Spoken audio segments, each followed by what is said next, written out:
Hey guys, it's Miharu, And Mark. and welcome to SharePlay. Today's episode is Girls in Gaming. So, Yay. we'll be talking about female playable characters in video games because I had a conversation with my friend about female characters in TV shows, and it made me want to talk about that, but in video game form. So, first of all, I guess we're gonna start out by saying, what was the first game that you can remember playing that had a female playable character? Not like a lead, just like a playable character in general. Yeah, in general. I think that had to be probably either Crash 3 or Tekken, because Tekken has a lot of female fighters, and they just kept adding more as the series went on. Uh-huh. Oh, you know what? Actually, I didn't even think about that. Because I was starting to think it probably would have been... God, for me, I was starting to think it would have been Spyro 3 because Sheila was playable. But then I remembered, Killer Instinct, because I was thinking, oh no, I didn't have any SNES games as that was my first console. So I was thinking, I didn't know if I had any games that had female playable characters. But yeah, Killer Instinct did have Orchid. And I think Riptor's a girl, but I'm not quite sure about that. I wasn't thinking of fighting games. I was thinking of other things. But, yeah. So how did that feel? Like as a kid, what did you think of that? Did you not think it was, any different? No, it wasn't all that different. If you talk about something with a wide cast, Yeah. like Tekken or like Soul Calibur, a lot of those games, they don't tend to make any of the female characters feel that different. Like, everyone has their unique moveset, that's of course to be expected, but because there's this whole,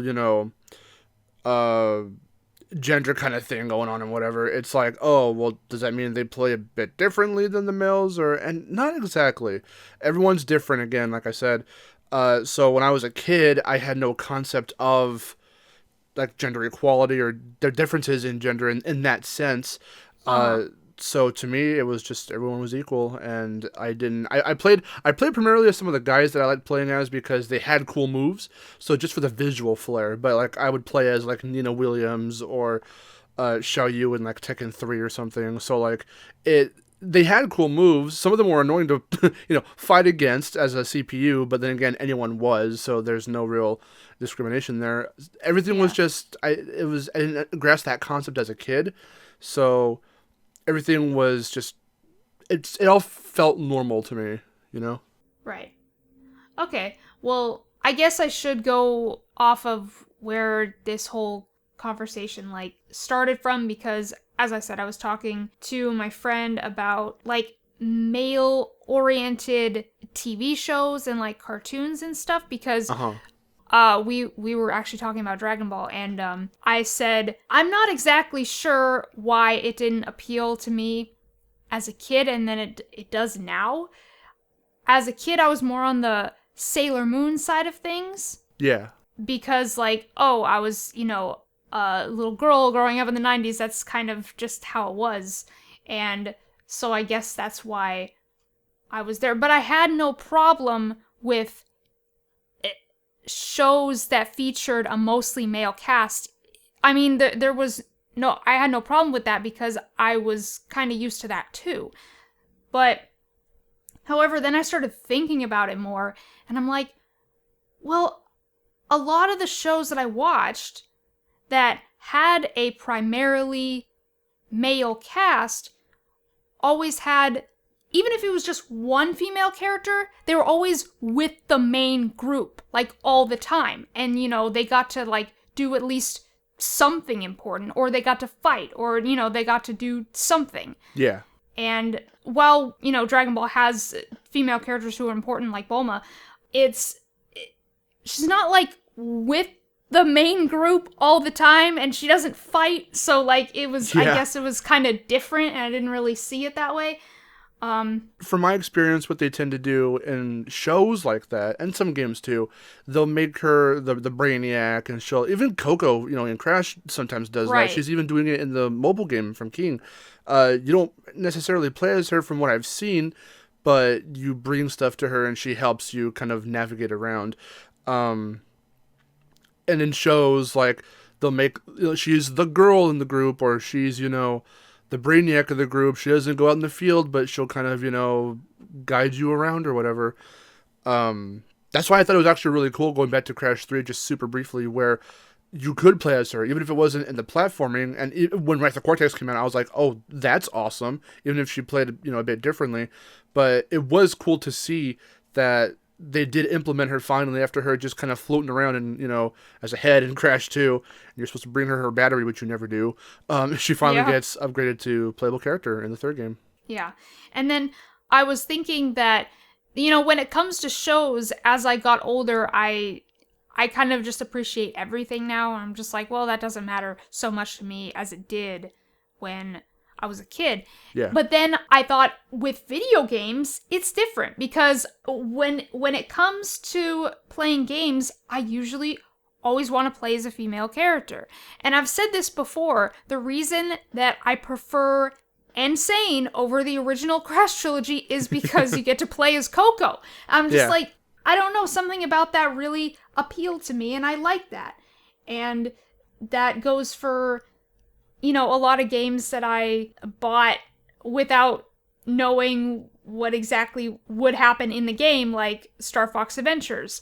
I saw a pretty fox lady on the cover, and I was like, ooh, I want to play as her. And you do for the very beginning, and then she stops becoming important, and then you play as Fox for the rest of the game. Luckily, I really liked the game, even though it's flawed, but that is why I bought it, and it just goes to show you that that's kind of what gets me interested in things. Yeah. At least in games now. And I could be interested in games because, they just look fun if they're like platformers or whatever. But it's, that's a very big part of it. Like also, going from, like Dawn of the Dragon and stuff like that. Like, not only, it's like, oh, Free Flight, that's great. You get to play as Cinder. I was like, okay, I am on board. Also, her attacks are way better than Spyro's. Like, okay, that's just made it better, and that's why I really like Dawn of the Dragon. Yeah, I think we're now finally, in today's age, trying to break down those tropes little by little. Like, there's some characters who will never change, like Princess Peach will always kind of be kidnapped every so often, or they'll do some kind of remix on it in some way or shape or form. The last time they actually tried to do something like even remotely different was in 3D World on the Wii U, where you could actually play as her, as a throwback to the playable cast of Mario, Luigi, her, and Blue Toad back in Mario 2 on the NES. So that same cast is here for 3D World, and you're saving like little fairies or whatever, but Peach is playable. And so some characters like that will never change necessarily, but because I remember I talked to my brother about an idea like that, where I was like, oh, what if in the next Mario game, like the next main line after Odyssey, like it starts that way, but then like literally she'll save herself midway through the game, like maybe because you have multiple confrontations with Bowser, so maybe on the first or second confrontation he like will show that Peach is in a cage or something, but she'll like bust out and actually help you fight, and then you can play as her for the rest of the journey, and then wherever the plot goes from there is wherever it goes from there. But they remix it. That's what I think they should do, so they can finally start trying to break that trope down of, okay, we've seen this multiple times. And even a lot of games, a lot of spin-off games like Paper Mario or whatever will do this too. They'll reference it time and time again and be like, oh, Princess Peach has been captured again. And it's like, yeah, okay, haha, but I actually kind of want to see a game where that's not something as rinky-dink as 3D World, where like in a mainline game, they legit, like the twist is the focus of the story. They make you think it's going to play out like any other 3D Mario game, but then something with her happens, or hell, even make her like the final boss. Like if there's some way that she gets mind warped or something, she can like actually fight. Because the only time I can ever recall a boss fight against Peach was like, I think in Paper Mario Thousand Year Door, but like to have like a mainline game where that can happen and it's more like known that, oh my god, in a twist of fate, now you're having to fight Peach or something, or now Peach is fighting alongside you and she saved herself. That's a first, you know. And then you got characters like Coco, where I'm glad you brought up Insane, because I was going to bounce that off of how I mentioned Wrath of Cortex earlier. And in Wrath of Cortex, even though I thought it was really cool you could play as her in the platforming levels, she doesn't control as well as Crash, and her attacks are different in a not so better way than Crash. But in Insane, she like feels exactly like Crash. So like she's got his powers, she slides, you know, it feels just like Crash. And even in Mind Over Mutant too, that marked her second playable appearance in that aspect. But having an open world where you can play as the both of them, like, I want something like that for like the next Crash game. I've talked to you about that before. Yeah, let's talk about Mind Over Mutant, shall we? I was really salty when I found out that was only in the Wii version you could do that. Which is the one that I have.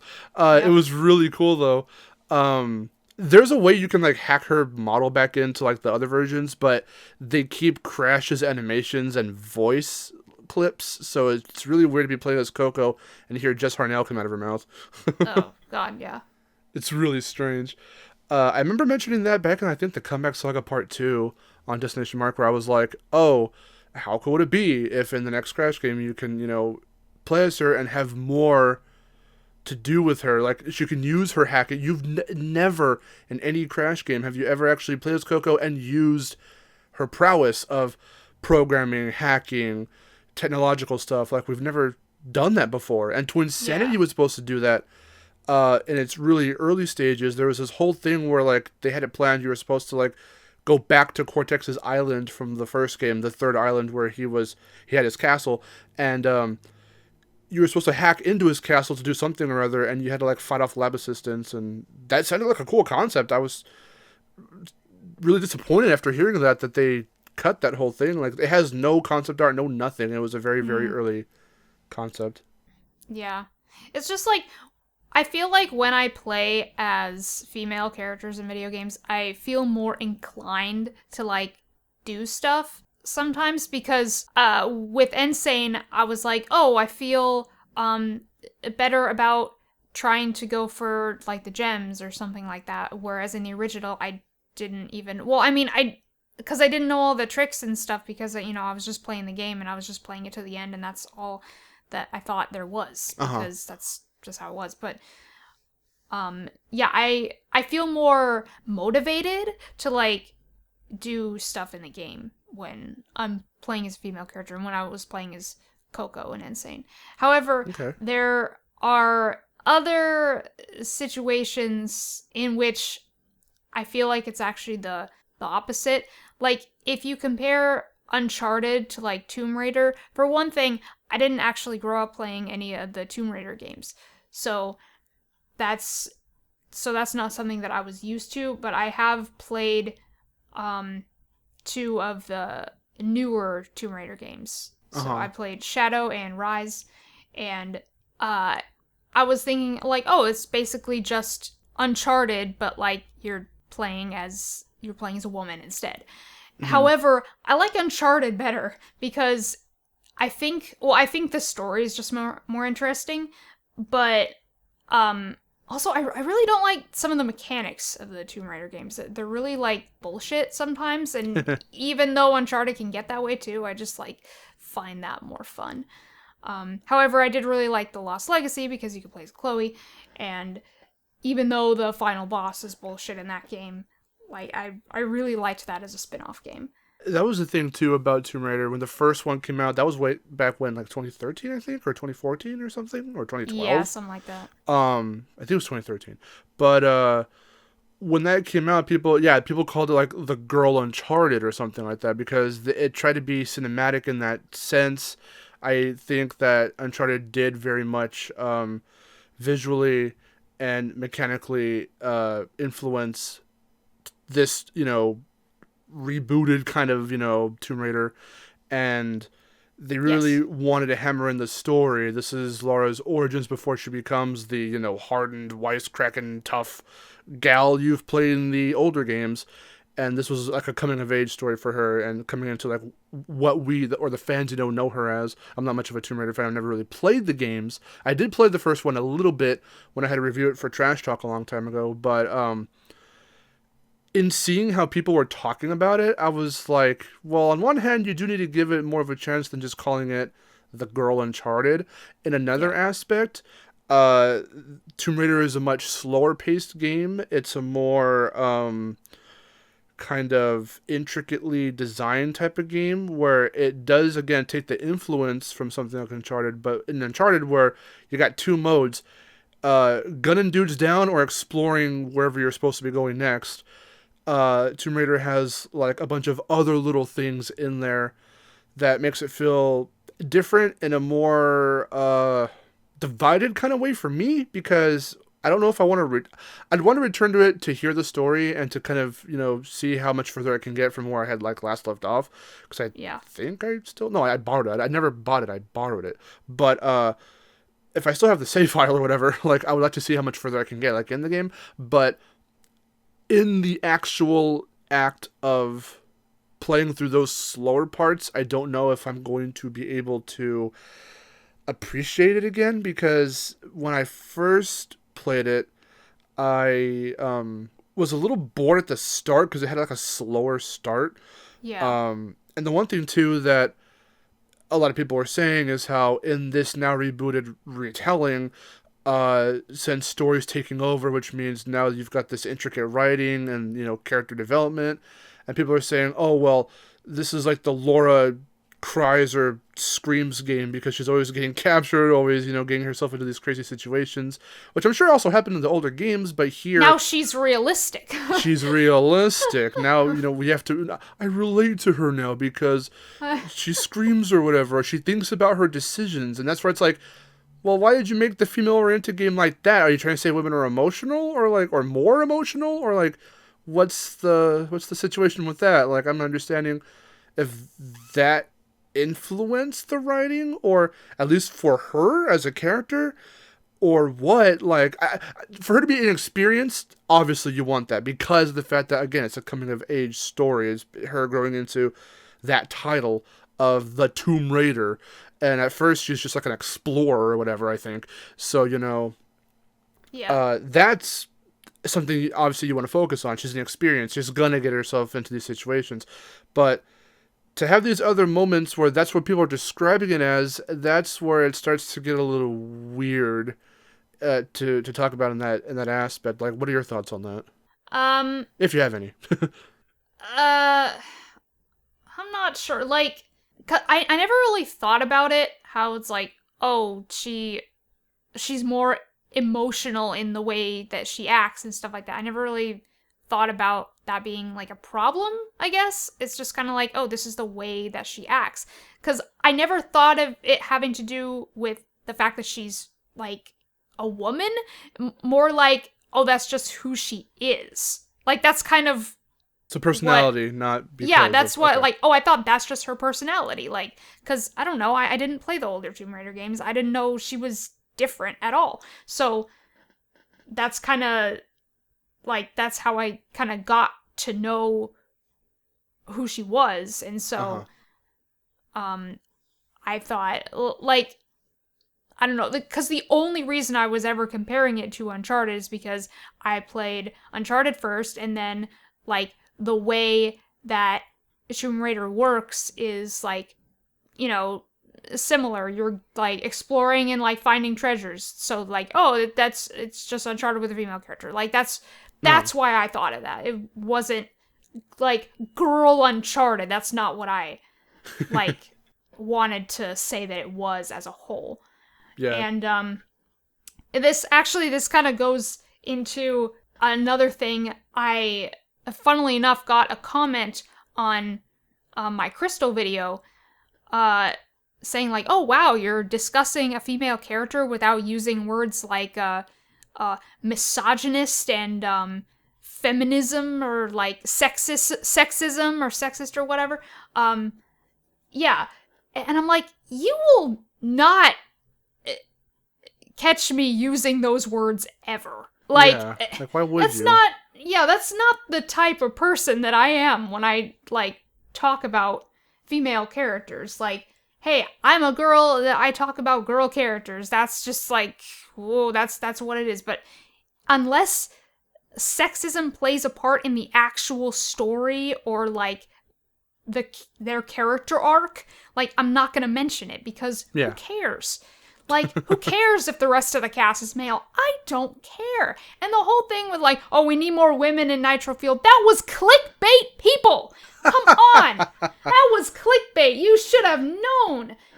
I can confirm it was clickbait because she told me this idea way before she actually made the video. When it was an idea, she was like, oh, this will be good. And I was like, it'd be funny. It would be. It's going to attract the weirdos that are going to think that way, but they're going to be like, oh, you feminists. Like, no. It's like, look, I'm all for, like, female representation in the media, whatever. That's great, but...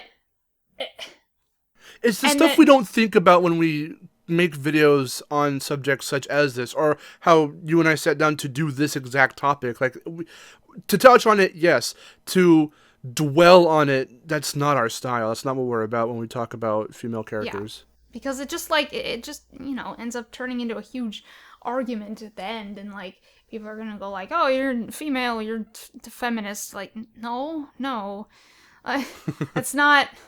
has nothing to do with that. And I mean, that can go into a whole thing about like representation, not just in females, but in other things too. Like, I'm gonna say this right now, I never needed representation for anything because I feel like I represent myself, you know? Yes. So I don't need something to show me what I am. I know what I am. So yeah. And that's a whole other can of worms that I'm not going to open. But in those kinds in that kind of media, it's not you being shown who you are. It's someone showing you who they think you are. That's what it is. And that's it's like, oh, now that we show them through like video games or cartoons or whatever, like people can understand them better. It's like there's no guarantee that anybody is gonna understand you just because they see it in a cartoon or whatever. Yeah. There's no guarantee. Like, you know, you have to show them like who you are. If they don't like you, fine. Like, but it's like here's a female character in a video game. Like, do you understand women better? It's like, no, I don't. Okay, well then that's your loss. Yeah. Like, all these little decisions that you see, or all these things, characters and things you see in that light, are all based off an opinion. Someone's opinion. So when someone was creating Lara Croft for this remake or whatever, and we're not going to stay on Tomb Raider as just the sole example, but like, when it comes to the more cinematic games that are more, you know, of that, you know, caliber, someone had to look at that and go, okay, this is how because the way they feel about these kinds of topics is how they kind of wrote a bit of that into her probably, and whoever else also worked on just writing her into the story and all that. It all comes off of someone's opinion of how they think it should be portrayed to those who will play this game, who probably may or may not have the same. It's never definite. It's not, okay, we're going to hit the crowd that can feel for Laura in this sense. Not exactly, because you don't know who you're going to hit when you do stuff like that. And it's always risky, which is why you should never really make that your the front for your character necessarily, you know? Yeah. If I may, I want to get a little bit into... I tried doing this when we attempted... Well, we didn't even attempt. We were going to record this a few days before. I got into this whole spiel about a project I've got in the works, and it just turned into something big, so I'm not going to do that here. But basically... when it comes to heroines, you know, female characters at the forefront of your game, it depends on, I think, what kind of game you're trying to make and what kind of story you're trying to tell. So and even if the story has a big influence over the game or not. So, like, there's actually two projects. One I'm doing right now, which I want to make like a little 2D, you know, Shantae-inspired kind of game, with a female lead. It doesn't like follow Shantae. It's not like heavily inspired, but it was inspired. And in that it's not a spiritual successor. It's just inspiration. But in this project I have that I really want to actually get out there at some point. The female lead, you know, it's a lot. It's a game on a smaller scale, so like I don't want to go all out on the story like a crazy narrative-driven experience or anything like that. It's a 2D game where you just kind of platform around and have fun. So play is at the forefront. How are we going to play? How is this character going to play? What are her moves? How does she get around the world? So it's little things like that that I want to focus on. But when it comes to the other project, which I spent like hours literally telling Aaron about, that is a much more intricate game I want to work on later when I start gaining more experience on how to even make games. Because the only ever games I've ever made, or even been a part of rather, are like, there was this one I did with a friend a long time ago that we showed off at our local like convention that's no longer around. That's like a very Comic-Con based. We made a little. We remastered one of his game projects a long time ago, but that was like way back in the day. When I actually start learning how to make games, and if the first 2D Shantae-inspired one kicks off, then eventually I want to make 3D platformers that kind of do have a bit more of a narrative, and in lieu of something like, I guess, Legend of Spyro, where like it's still a platformer and play is still at the forefront, but there is this big underlying story with lore. That's something I want to, aspire to for this other 3D game that I want to do. And again, this female character is at the forefront, and I feel like I wanted to make her female because I like writing for female characters a bit more than male characters. Yes. Only because I think that female characters are a bit more malleable in how you can write them. And the way I wanted to write this particular heroine is that at the start, she's very curious about the world around her. She's very bright. It's a very comedic kind of game when it first starts, and then like you can write. It's funny. It's like you can write strong women, and like you can also write like more shy, timid women. But like, God forbid you write a shy or timid man. Like it's so weird like that. Yeah, no, it really is. I never understood that concept either. Jumping onto that, for a quick minute, where it's like, oh, that there are these weird, and I don't know who, it's been a thing for like ever. You should all know standards. this. Double standards, or the fact of how men can't cry, and it's like, screw all that noise. Like, whoever said that was weird. Like, have the emotions you want to have. You gotta, when fucking Sarah dies in The Last of Us, does Joel go, oh no, my daughter, oh, speak, no, he's fucking breaking down, and it's a really emotional scene. Oh no, my daughter, no, oh no.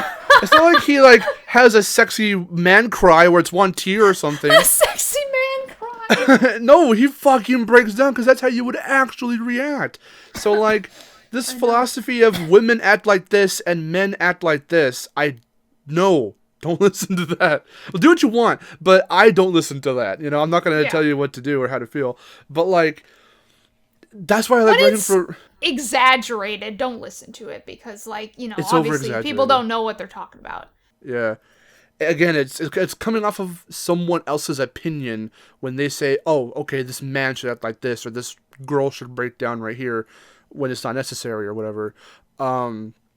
It's either very understated or overstated, but I want to try and find this good balance in my story where it's like she starts off inexperienced, kind of like Lara Croft, curious about the world around her, and then she starts learning the secrets, or she starts learning that there are secrets. Like, not everything is just the way she was raised to be taught of how the world is.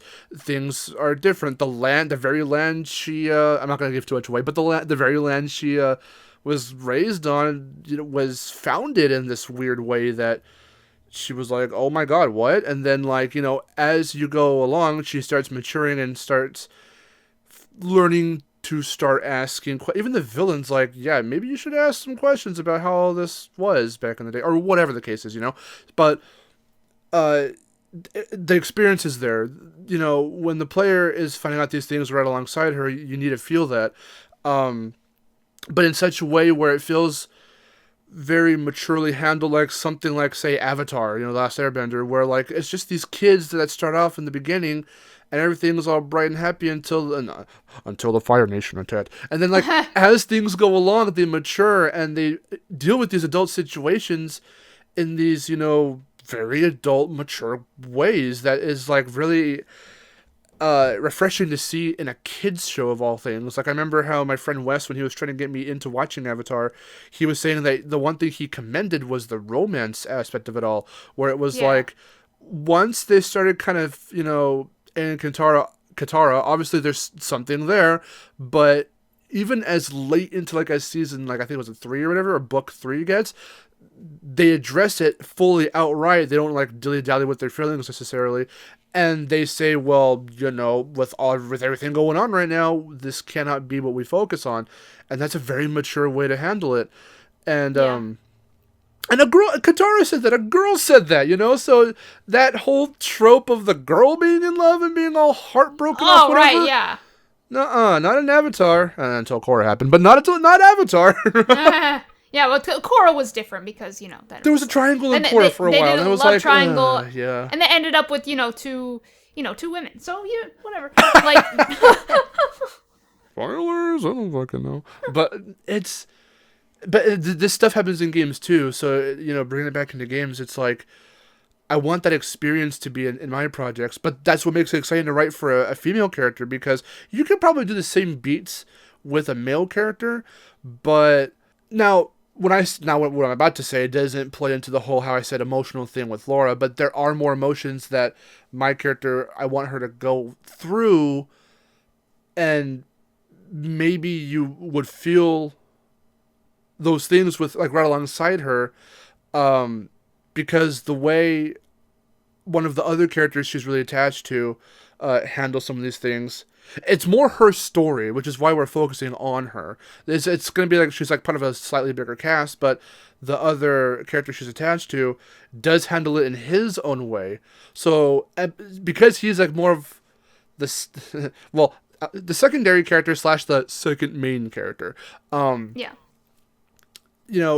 I think it's going to be cool to see how the both of them react to like the same news in different ways, but the one who always learns what happens with with all these info drops and these lore drops is her. So to see what she goes through immediately in the moment, I think might be interesting. So that's what makes it interesting for me to write for her. Yes. And so that's my thing. Yeah, and what that goes into is like, I was gonna say when, usually you can write a female character however you want, and I'll pretty much be okay with like anything. It's like, oh, if that's their personality, okay, that's the way it is. And then there are times when they get reduced to a love interest. Now, how do you feel about that? Oh, it's a trope. It's a trope. Yeah. Well, I mean, of course it's a trope, but a lot of things are. It's a trope in the way that we've really, not a lot of new grounds being broken, again, like with how romance is handled and things like this, especially if you're talking the more, family-oriented games, if it's something cartoony or whatever, or meant primarily for kids. But the way they try and incorporate the concept of romance like that into certain stories, were you going to lead into like Crystal again or something with it? Yeah, like, because Crystal was very much thrown into that category, and that's why a lot of people don't like her. However, I still like her because I can still think about her as if, she had her own story, and like, as if she were still in Dinosaur Planet, like, she was supposed to be. Yeah. I can still think about her that way because for some reason that's always how I saw her, even if she didn't get a lot of time to herself and she was reduced to her love interest. I'm just like, yeah, that is what happened to her, and it's disappointing. Like, I'm still disappointed. However, I still like her, and a lot of people still like her, even if it just is for her appearance and accent. And well, I mean, the accent, yes, but yes, you can't deny it's pretty hot. Yeah. The thing, though, I'm glad that you did bring up Crystal again in this aspect, because the whole thing, the concept of Dinosaur Planet and it going into, I mean, I'm no expert on this, you are, but from what I see, going into Star Fox Adventures, it all does center to a degree around her. And even though the fact that in the final product she is reduced to that, like, the game being what it is, its initial concept why it's so radically different is because it was going to be a radically different game, but it all focuses around her. So it would have been cool instead of just reducing her playable role to like that first couple minutes at the start, which since I did your Crystal video, I was watching the footage for Dinosaur Planet, that like 30-minute gameplay video, and like almost beat for beat in certain areas, they kept a lot. Yeah. Very similar from the initial Dinosaur Planet concept. But if they had just had, or integrated rather, her more into Star Fox Adventures, so you can probably get attached to her more than just her looks, because if you go Yeah. back and look at the Dinosaur Planet footage, she has a much bigger role, and we all know this, unless you don't. I mean, I guess she has a much bigger role. You play as her more, and you puzzle solve as her and stuff, like more so, and she's got these powers. And the fact that you were gonna run her story along with Saber's, like, again, being able to like have these kind of, I'm going to, did some of those storylines for them and what they go through sort of branch and like kind of come together, and like they kind of did their own stuff, but they had stuff, together as well, right? Yeah, I mean, the thing about that is the story was never completed, so it's hard to say what would have happened and what would have changed. I know that there would be moments where you would swap off between the two. However, it mostly did focus around Crystal. A lot of it came back to her because even the stuff with Saber, it was all connected to her as well, because he was Randorn's son, and Randorn raised Crystal, so it all kind of came back to her and centered around her at the end of it. At the core of it all was Crystal. So that's why I feel they should have stuck to their guns with that for Adventures, because while, I mean, because the balance has to be set. Of course, if you're going to have a lot of Crystal, you still need to have enough Fox, so it's still a Star Fox game. But just the fact that they even bothered to, the fact that everything was laid out the way it was, the fact that it was going to be this radically different game before being converted into a Star Fox game, already meant that things were going to be weird in the Star Fox game, so in Adventures, and Yeah. I think if anything, I've never played the game. I do want to, but from everything I've seen of the gameplay and everything I've seen from other videos and stuff, like, there was never much of a balance. She was kind of there, but then she fades out for like the majority of the game and then comes back near the end, and then now boom, she's an integrated Star Fox character. But I think we could have, like I said before, we could have probably grown more attached to her than just throwing her in that sense, if there was more gameplay. But the role they ended up just taking for her ended up being really weird, and then it turned into her just being a love interest for Fox, especially in later games. Yeah, even though it's like, and then we get into Star Fox Assault, and I know people didn't like what they did to her in Command. I've never played it. However, there is kind of a little thing that they did with her, like the whole cursed thing. I still think that's kind of cool. But I'll talk about that in a video on its own. And but the thing with her in Assault is she didn't really have a lot of time to herself, but she did, prove herself as a member of the team, and I still think, she had her own personalities and and feelings and stuff like that. She was still her own character, I felt. Plus you got to play as her in multiplayer, so that's always fun. And and actually and then I was starting to think, because of that, I was starting to think about like other games in which, like, oh, you have to, you could choose your character and stuff like that. And I thought about how much I like Banjo-Tooie, because you could play as Kazooie. Oh yeah. And like that actually did, I mean, that didn't even have to do anything with the fact that she was female, because, like, as a kid, I don't even know if I knew that. Well, I didn't know it at first. Most people didn't, yeah. So yeah, it was actually because of her abilities. Like, you could glide around as her, and that's always fun. I always like flying in games, and I thought, the leg spring combined with the glide is just, I thought turning into a dragon was pretty cool, and it's just, little things like that. And then there was DK64, where, my favorite to play as was Tiny, of course. Uh-huh. and because, like, her ponytail twirl move, like, you could kind of, like, you could, like, glide around a little bit. Like, I like playing as female characters who can glide around. I don't know, that's, like, a big thing for me. Like, female flying. Like, give me that in video games, and, like, yes, that's the best thing ever. And then there are games like Resident Evil where you can, choose between Chris or Jill. I've always picked Jill. And even in RE2, I picked Claire on my first run, and it's things like that. And when it comes to it's funny, I was also thinking about, like, Pokemon games, how you couldn't do that until Crystal version. It wasn't a thing to choose a female character until Crystal. Wow.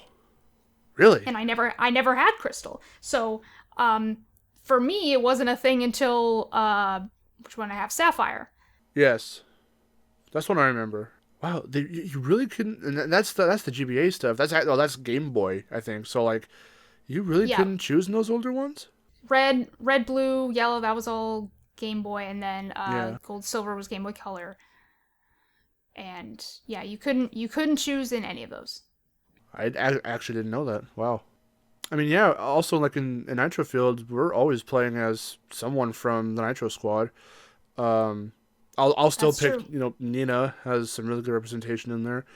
It's not like they just were like, okay, what cutesy stuff can we put in for the girl characters? It was more, right.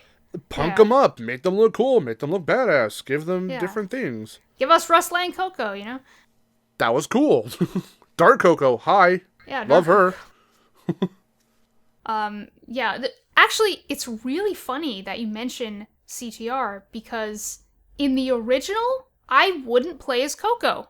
That's interesting. How come? I know. I don't know. I'm sure I played as her sometimes, but I would always pick Dingodile because he was my favorite character. Yeah. And so it was.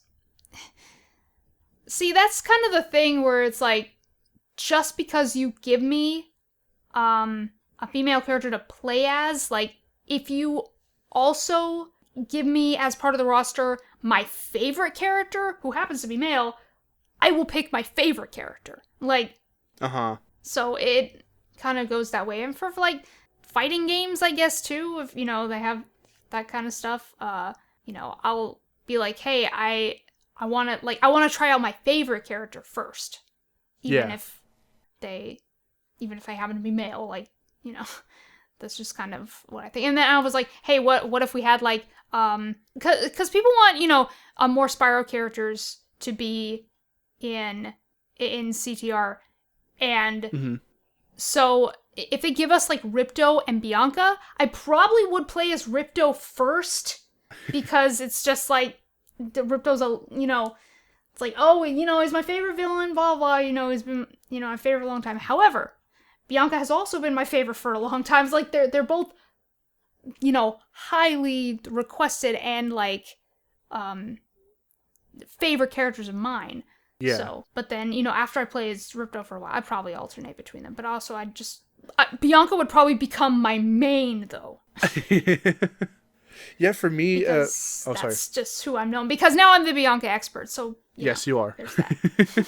I mean, that was such a good video to work on. I really like that video. That video also does sort of kind of follow what we're talking about here, where it's like, well, not that the fact that it has nothing to do with her being female, but her role in the original Spyro 3 was done a certain way, pulled off fantastically, and then just in the translation of the story and her role and those little nuances into Reignited weren't exactly carried over either the way they were supposed to or at all. But that's just more of her role than her gender. But also, she wasn't playable, so, like, that's different. Was there ever? Sorry. What were you gonna say? I was gonna say, was she ever playable in anything? No. She was never playable. Hey, Beanox, if you're listening, you're probably not. Put her in Nitro Field. Let's play as Bianca. thinking real hard about that. I don't think she was ever Like in an obscure, like one of the GBA games? Nope. Wow. Not that I know. I only know that Allura was supposed to be playable in Attack of the Rhinox, and that's all I know. Yes, I remember, yeah. One other thing, were you going to say anything else first? Because I had something. No, I don't think so. Except for the fact that, I mean, that just goes in like, oh, she was a really well done character, who happened to be female, but she was an NPC and she wasn't playable. It's really funny how you were saying your philosophy for how you go about if you choose a female character, whether she's like a favorite of yours or whatever, versus like your absolute favorite, be it if they're male or female, and that's how you would choose. For me, if it came to playing as, again, mainly just like Coco or something in like a CTR or Crash Bash, because I'm thinking like back in the day, I never had much of a philosophy. I think like literally my only criteria is if she was controlled well. You know, so like control was something I really sort of, well, at that young of an age, not to say I cared about it, but like I could feel the difference even way back then, because Coco was always an acceleration or like a turning, I think, kind of character. See, I didn't have any concept of that. I didn't know that there were differences. I didn't know about the engines. I just like, hey, I'm playing as my favorite character. I chose based on character. I didn't know anything about the engines. And not necessarily that I even grasped that concept myself back when I was that little, but the more I was playing as I was getting older, especially by the time of like the C and K era, that's when I started to really be like, oh, okay, so she's acceleration, and that's why she feels different than like Crash, who's an all-rounder, or Crunch turns, that has weak turning, but he's the fastest of the three of them. But back, again, a little bit further back than that, back when it was like, you know, the original CTR or Crash Bash, sometimes I play as her, and like Crash Bash is like a whole other little realm in and of itself, because like normally it's a mini games game, so like everyone just kind of has the same kind of controls. So like for her, picking her, which I would every so often, was just because of the fact that I wanted to play as her. There was no weird way of them handling her integration as a playable character. And for CTR, it was just the fact that she did have a slight difference to the way her cart, controlled, but that is one specific instance I can remember where it did kind of, for no pun intended, drive my decision of whether or not I wanted to play as her or play as someone else, because I never exactly experimented with like every character. If I found someone, I'm weird in that if I find some other characters to play as, cool. If I just have like the main character in a kart racer or a platformer where you can control multiple people, I usually go for the main title character. Like if it's Mind Over Mutant and I'm playing with my brother or something, I'll be Crash and he'll be Coco, or he'll be Karting Crash or something. It's like, hey, I want to be player 1 and like you got to be player 2, but that's kind of another thing entirely. But like, I mean, like it sort of is, but like also at the same time, if we can pick as anyone we want to in like a racing game like Mario Kart, usually I'll be Mario. Other characters I really like, if we want to go Mario now, and I can talk a little bit about it, Rosalina, favorite princess, best princess. Don't at me for that. But no, the reason why I fell in love with her is because she has this good story. God forbid anyone get actual character development in her, mainline 3D Mario game. But in Galaxy, they tried it with Rosalina, and goddamn, does it get a little emotional sometimes? I mean, character development in a Mario game? No way. Well, see, like I was saying before, when we brought up Mario, that stuff is usually put aside to the spin-off stuff like Paper Mario or Mario and Luigi, or the RPG-ish stuff or whatever. Or even just giving them attitude is pushed aside for like Mario Strikers, a sports game. Like, it's all the other little side shit that... Because it's not Nintendo. Usually it's because it's another third-party developer that they'll let them make the games, they'll lend their IP for or two, so they can, develop, and then they just publish. Even calling... Actually, it's funny, like, going quickly back into the whole CTR thing, it's like, I didn't play as Coco much, and then we come to CNK, where I would only play as Engine, and then we come to tag team, where I would still only play as Engine, despite having 2 female characters available to play as. Like, but that's because, like, around the time I started really, really liking Engine, he was, like, really, really funny, so that's also, kind of... Well, also for me, that my philosophy jumps in for, like, CTTR, and you can actually see it and hear me talk about it a little bit in our Vid Games FTW playthrough, where her control, not that her control for her car is weird, because I don't think the cars, it's a different kind of physics engine for, like, you know, as opposed to CTR and CNK, but for CTTR, it's their clashed weapons. So, like, Crash has his, you know, bazooka, and Engine's got, you know, I think, what does Engine have again? Oh crap, I don't even remember. He has, like, missiles or something. But Coco has, like, a weird sticky magnet gun, and it's, like, really weird. And so, like, if anything were to prevent me from playing as her, which normally, I mean, if I wanted to pick her, I would. But if anything prevented it, it was because of the fact that the way she plays, in terms of when you clash and you can use that weapon, it's just really weird. And I think the same thing goes for Pasadena, because I don't even remember what hers is. I don't even know. I didn't even realize they all had different weapons, because I think I would only play as Engine. Like, I didn't even try any of the others. They're all unique to each character, like, and then you get ones that are just like Crash's just goes like dunk dunk dunk, and then he shoots out, you know, Wumpa Fruit. Coco's, you shoot out as many as you want. Well, not as many as you want. They all have limits. But, like, because it's like treated as like real ammo or whatever. So hers are these weird sticky bombs. You have to shoot multiple things at whoever you're shooting at before they go down. And then that crunches is like a freaking literal, like, it's like a real gun, like a little machine gun or whatever. Pasadena's I don't remember for the life of me, so sticking on topic, like, hers is weird. I don't remember even what it is. Coco's is strange, though. But going back real quick to Mario, they even, you know, Ubisoft even called Peach in Mario plus Rabbids the badass princess, because they were trying to give her a bigger role of, oh, she's an action girl now. Smash Brothers, you can, you know, and then people make the jokes. Well, how come she gets kidnapped in the main Mario series, but in Smash Brothers she can kick Bowser's ass no problem?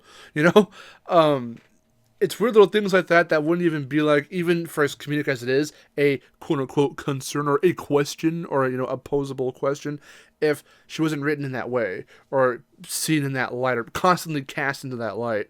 But Rosalina never was. That's why I like her so much, is because they made her very independent. They made her, you know, very, she also falls into certain, like, girl tropes that I just really like her appearance, I guess, and, you know, she's kind of a loner, but she's still badass. So, again, it's not this whole emotional, again, thing with her, like, oh, she's so dark and whatever. No, she's actually very chipper and very polite. She's very regal. There's all these little aspects to her when you see her, since you don't hear her, there's no voice acting, but you see her speak to Mario, you read what she's saying to him and how she speaks. And the fact that she was never been kidnapped, not even in any side things, she just needs the help. Like, she can't go off and fight Bowser on her own. Mario's comes around. Oh, hey, he's my enemy. I have to go after anyway because he kidnapped my girlfriend. So now the two of them are working together. And, you know, not that Rosalina does anything in the game, you know, in hindsight, but the fact that she has these other layers to her, they didn't need to do. Nintendo didn't need to put it in the storybook, but they did, and it's a fucking, oh my god, like, some people will say, like, that was the one thing I didn't necessarily, not to call him out, but I didn't really care much for Nitro Red just kind of passing her storybook off as, oh, that's just emotional, rinky-dinky Disney shit. Not that he said it like that, but that's kind of the way he said, like, well, it's side stuff, it's very Disney, who really, I don't care about it, and I'm like, but I know it's not necessary to put in there, but it was really cool to go the extra mile to give her that depth, because they don't do that for Mario characters. So to go out of the way to not only introduce this new character, but not just shoehorn her in and to give her the story, like, so she's not unnecessary, she was not unneeded to even just be there in the game to begin with, and the fact that she still has a part in the fact that her home is a giant ship. It just needs to be repaired, and when it is, it looks really cool to see that sequence of it all transformering into the freaking spaceship, and you go after him at the heart of the world or the heart of the universe, or the center of the universe. It's so cool. So she helps Mario, but Mario has to help her to get her stuff working first. And it was really cool. And again, just the depth. She's really cool. You could say that Rosalina is kind of like Bianca because, like, Bianca was the first character in, like, the Spyro series to actually have some kind of arc. Yeah. Yeah, it's really cool. So, well, we're coming up on the hour mark. Are there any other examples of stuff that you have? I don't think so. I mean, we kind of went on a tangent about, the feminism, sexism kind of thing. So, for as much as we're willing to go into. Yeah, exactly. So, don't want to make that too big of a deal. But I think I've said everything that I needed to that I was thinking of. I think I have too. I don't know if I have much. The only other thing I did want to mention is how everything that I've mentioned so far was everything from, like, particular eras in my life, I guess. And it was really funny how, like, it doesn't play a huge part into mainly gaming, but it was really funny how people would try to pull, like, my family members would try to pull little pranks on me, trying to, in the pre-pubescent phase, adolescent life, where I remember one of my mom's work friends brought me a shirt, and it was really cool for him to do that, but it had this, like, sexy chick on it, right? And I was so embarrassed I didn't want to wear it. And because there was this sense, for as much as I'm, like, super, like, into, like, I mean, I've got a Catra shirt now, and I've got, like, all these other shirts now. I've got Shantae shirts, so I'm cool with it now. All these shirts with girls on them. It's cool that now, because it's like, I don't care. But, like, I was so, like, embarrassed about it back then because I was never good.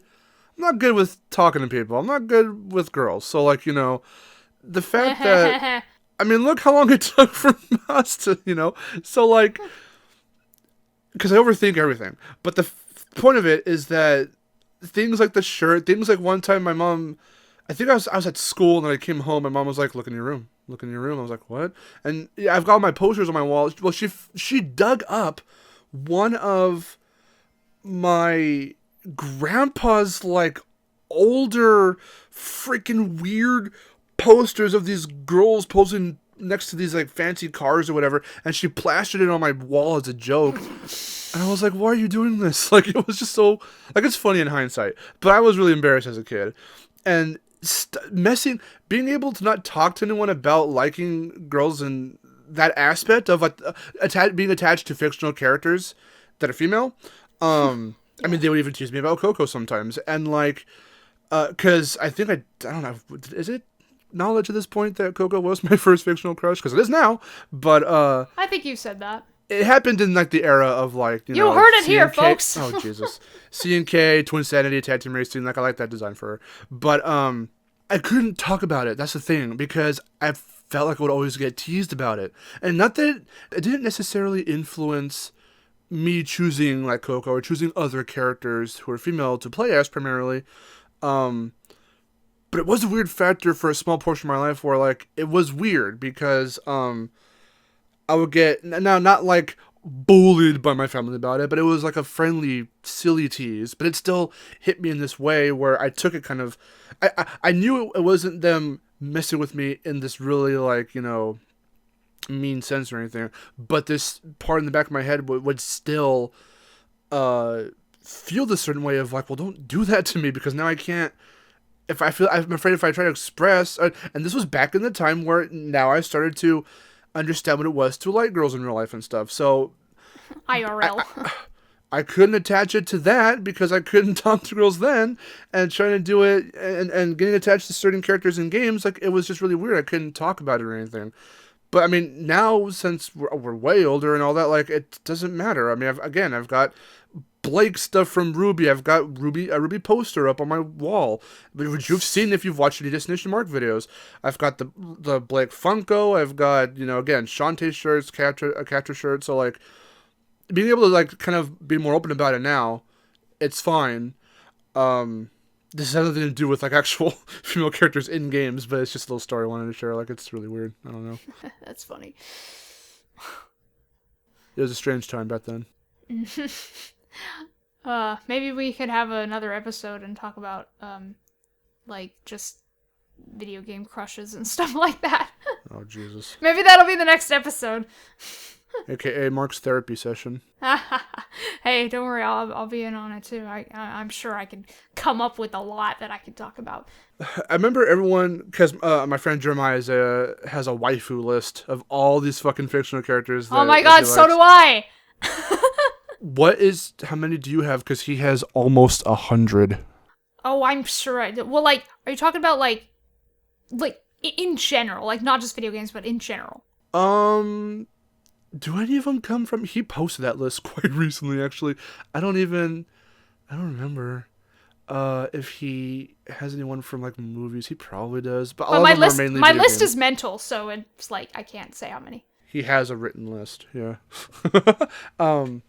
But the reason why I'm bringing that up is because people are like, well, what about you? How come you never talk? How come you never talk about it? This is exactly why. Because it's not traumatic, but I still have this mental state where it feels weird to talk about because of how it was weird to talk about it back then when I was still, like, trying to find out the feelings or whatever for whatever I was having. I don't know. Yep. PTSD about girls. Girl posters and sexy girl shirts. I couldn't even look at that shirt because I mean, it's not like I even felt anything about the girl in the shirt. It's just the fact that I was like, okay, why I can't wear this. People are gonna make fun of me if I wear this. Right. I mean, I have a similar kind of story, but it doesn't have anything to do with what we're talking about here, so I won't talk about it. Anyway, I guess we have an idea for next episode. That sounds pretty fun. Oh, no. And also, reason why I'm bringing that up. So, guys, whoever's listening to this, if this is what we're going to do, then you better tune in if you wanted all the answers to your questions. Oh, what are Mark's fucking fictional characters? Yep. You heard here. You already have an answer to, like, what was the first one? So, haha! Now you got more. Anyway, that's gonna do it for this episode. Thank you so much for listening. I know these are kind of long, but hopefully, you're just listening to it in the background. It's kind of like a podcast, but not really. It's more of a discussion series. That's why we have images, visuals to, show you what we're talking about. So, whether you are watching in intervals or just listening in the background, thank you so much for taking the time to listen. Yes, it's very much appreciated. And, yeah, I guess that'll do it. Don't forget to subscribe to Miharu the Fox and DestinationMarc. And we'll see you on the next SharePlay. Until then, this is Miharu and Mark signing off. Yay. Take care, guys.